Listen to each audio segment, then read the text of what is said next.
Hi ಮಕ್ಕಳೇ. So ನಾಳೆಯ ಸೆಷನಲ್ಲಿ ನಾಳೆ ಅಂದರೆ 11th ಆಫ್ ಮಾರ್ಚ್ ಬೆಳಗ್ಗೆ 11:00 ನಾನು ಲೈವ್ ಬರ್ತೀನಿ. ಸೊ ನಾಳೆ ಸೆಷನಲ್ಲಿ ನಾವು 3 ಮಾರ್ಕ್ಸ್ ಪ್ರಶ್ನೆಗಳನ್ನು ಸಾಲ್ವ್ ಮಾಡೋದಕ್ಕೆ ಹೊರಟಿದ್ದೀವಿ.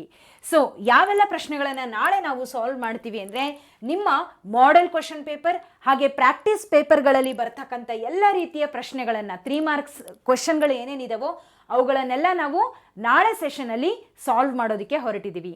ಸೊ ಎಲ್ಲರೂ ಕೂಡ ನಾಳೆ ಸೆಷನನ್ನು ಜಾಯ್ನ್ ಆಗಿ ಹಾಗೆ ಈ ಒಂದು ಕ್ವೆಶನ್ ಸಾಲ್ವಿಂಗ್ ಏನಿದೆ ಅಲ್ಲ ಇದು ನಿಮಗೆ ಅರ್ಥ ಆಗುತ್ತೆ.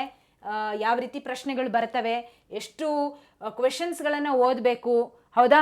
ಸೊ ಮಾಡೆಲ್ ಪೇಪರ್ ಹಾಗೆ ಪ್ರಾಕ್ಟೀಸ್ ಪೇಪರ್ಗಳಿಂದನೇ ಕ್ವೆಶನ್ಗಳನ್ನು ತೊಗೊಂಡು ಬಂದಿರೋದು, ಡೌಟೇ ಬೇಡ. ಸೊ ಚೆನ್ನಾಗಿ ಪ್ರಾಕ್ಟೀಸ್ ಮಾಡ್ಬೋದು. Don't miss this opportunity, do join the session. ಹಾಗೆ ನೀವು 3 ಮಾರ್ಕ್ಸ್ ಪ್ರಶ್ನೆಗಳನ್ನು ಥರೋ ಆಗ್ಬೋದು. ಹಾಗಿದ್ರೆ ನಾಳೆ ಸೆಷನಲ್ಲಿ ಜಾಯಿನ್ ಆಗೋಣ. ಅಲ್ಲಿವರೆಗೂ ಕೀಪ್ ಸ್ಟಡಿಂಗ್.